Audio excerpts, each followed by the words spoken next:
You can judge a Sentinel's attack by looking at how often they're with a team and how willing they are to take a fight. If you're with the team, you should be the one holding smokes and trading your duelist. After the bomb's down and site's taken, then you cover flank. Don't start the round holding flank, start it by fighting. You're being useless if you're supervising your turret while your duelist is just getting slaughtered like a pig. If someone's flanking, it's going to take time to do it, so deal with it after the site's taken. If you find yourself on this side and you're winning rounds, it's good, but it stops being good when the execs get shut down. It could be that you're getting stalled by util like Sage Slow or Omen Blind, and then they all rotate before you can take site. Or they're using some sort of recon util and figuring out where you're not. If they know you're not on A, they'll fast rotate B. Basically, if they can put 5 on the site you want to hit, winning the round becomes a lot harder. And that takes us to the other side. As Sentinel, you can play for yourself because your util isn't that important in an exec. You can hold space for your team so they can come back to you without worrying about a defender being pushed up, or you can lurk in when you feel like they rotate off site. But how do you decide what to do when you're alone? It's kinda hard, since if you're always willing to fight, you could end up donating first bloods. And doing nothing isn't good either. If you're scared to take space, you could be standing in front of an open site. So to understand what makes a good lurk, we're going to be VOD reviewing Nats, who's been regarded as one of the best Sentinel players of all time. When we're going through it, I'm going to focus on his ability to change his playstyle based on what the team needs. His range looks something like this. He tends to be aggressive, and you never know if he's by himself, which makes him unpredictable. There's no easy way to deal with him if it's just as likely for him to be with his team as it is for him to be solo holding flank. I also found the enemy Yoru stream, and I think this is the most interesting part since you'll be able to feel what it's like to play against him too. Nats starts with this cam that checks for an A main push. He doesn't see anything, so he cages ramp and walks up while checking the cam. He pops the cage before peeking main to isolate the fight since he'll hear if anyone pushes from ramp. Someone on site breaks his cam and he instantly swings. With the chamber dead, a site push is now a threat to them. But Nats knows that there can still be a ramp or heaven player, so he holds from an off angle. He gets killed by their Yoru, but the important thing is showing that he's willing to make solo plays. This round, he throws the same cam and cage, but the whole team is with him. He uses 2 cages to smoke off ramp and let his team scale onto site. Once his team's on site and the cages drop, he's ready to fight ramp. He waits in the main smoke for noise, swings off the Raze Roomba, and kills their Yoru while he's still trying to clear main. Nats gets on site with his team and knows that there's still a Raze coming from ramp. His team's calling that there's people heaven, so he goes flower, where he's hidden from heaven and still able to hold the Raze. Now Nats has shown that if he cams and cages on A, it could mean he's lurking, but it can also mean that there's a full exec coming. He's telling his team to let him walk up first, so it looks like he's solo lurking. Nobody peeks ramp, so he peeks site while his team holds ramp for him. He kills the Raze jump spotting, and off that, his team rushes site. Once they're in, Nats runs back to cage and trip ramp. He can chill and hold it since his team has full site control, and defenders can't get through without making noise. Yes, it's an easier round since defenders are on ego, but he's also showing that they can exec A without using the cam or cage. Every round, he's been pressuring A with and without his team. His team has also ended A every round, so he calls for an A fake. He's expecting defenders to either stack A or fast rotate to A since that's the only place they've really been fighting. He lets a Sky, Yoru, and Clove fight A to sell the fake, while he walks in B with his Jet.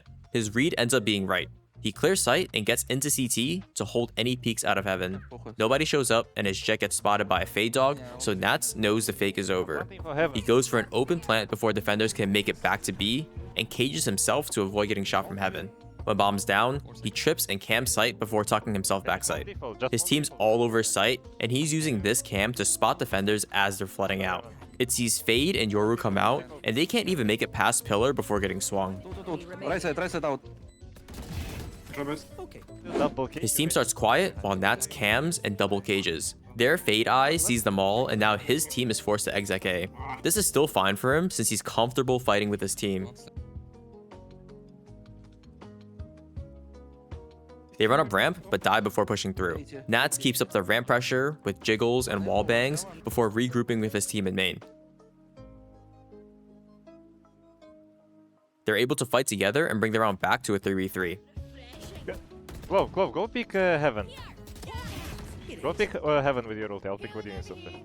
He calls for his Clove to swing out ramp with ult so he can look for a trade. Clove spots Yoru on rafters before dying to their Clove in vents and ults to push site. They can't find Yoru on site, so Nats immediately turns around to check if Yoru's wrapping through ramp. After he gets the kill, Sky plants, and now they need to figure out where their chamber and Clove are coming from. Nats heads back to main and already has everything covered. His trip is holding flank, his camp can see CT, and he's holding ramp. I can smoke CT. Smoke CT, yeah. Go. His Clove smokes CT, and now all he has to do is wait for defenders to make a move.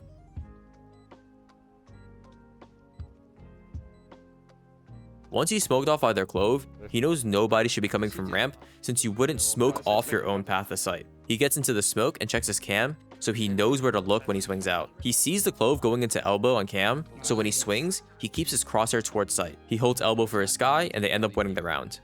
Nats is pushed with his util, he's pushed without his util, he's used his util for 5-man pushes, and they've also pushed at the team without making any noise. So now, when Nats throws his cages, they can't tell what's about to happen. It could be 5 people behind the cages, or just him. He wants to leave A and regroup mid, but he hears their Fade Eye clear out A, so he turns around.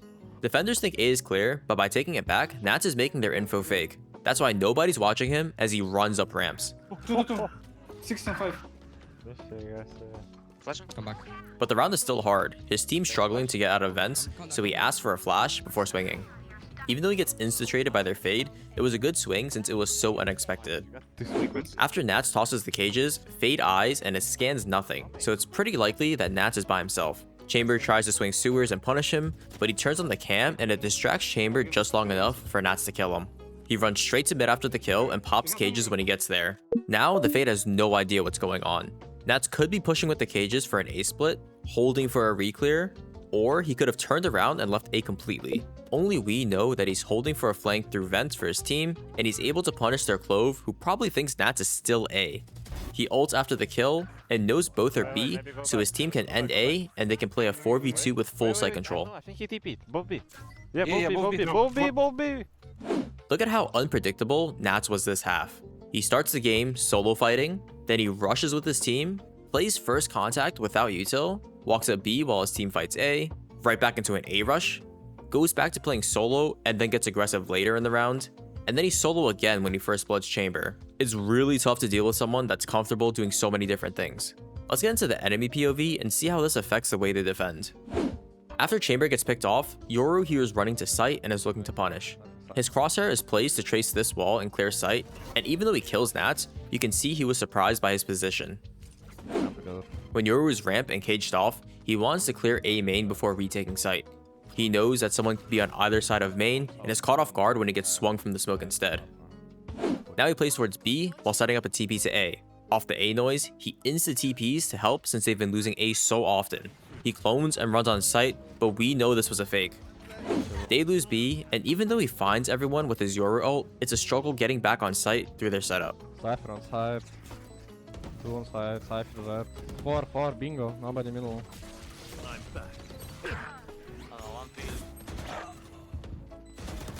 Last player standing.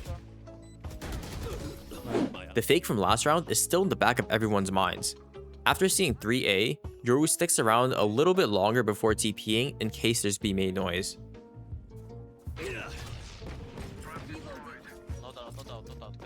Even after their 2 picks on ramp and initially spotting 3A, the defense is still spread out. Chamber's walking down to re-clear mid, and Clove is still holding B. They end up losing some fights on A, and there's no trade because they're so far away from each other.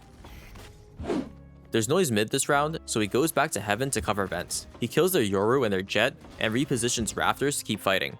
This reposition is great for the vents fight, but he's fully exposing himself to A main. It shouldn't be a problem because Fade Eye cleared it at the start of the round, but we know that Nats is already crossed at this time. So if Nats decided to go crunch through main instead of going up ramp, Yoru's easily dead here. Chamber dies A main, so Yoru's forced to pick it up. He's caged off from main, so he has no idea if Nats is still there or crossed up ramp. And he's pretty much holding for Nats by the time Nats kills the Clove rotating from mid. I know exactly.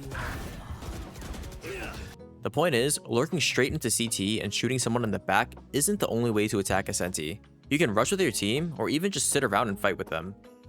Then, when you are spotted on lurks, they can't be 100% certain that you're by yourself. Avoid doing the same thing every round. If every lurk starts with a cam and double cage, you can probably win a couple rounds, but by the 3rd or 4th time you do it, they're going to be ready for you. It's definitely not easy to learn, but I hope this video helps you recognize why some of your lurks just don't work out and some new possibilities to fix them. If you enjoyed this video, check out my last one where I VOD review Zekin and break down how he finds free kills by always repositioning. Thanks for watching.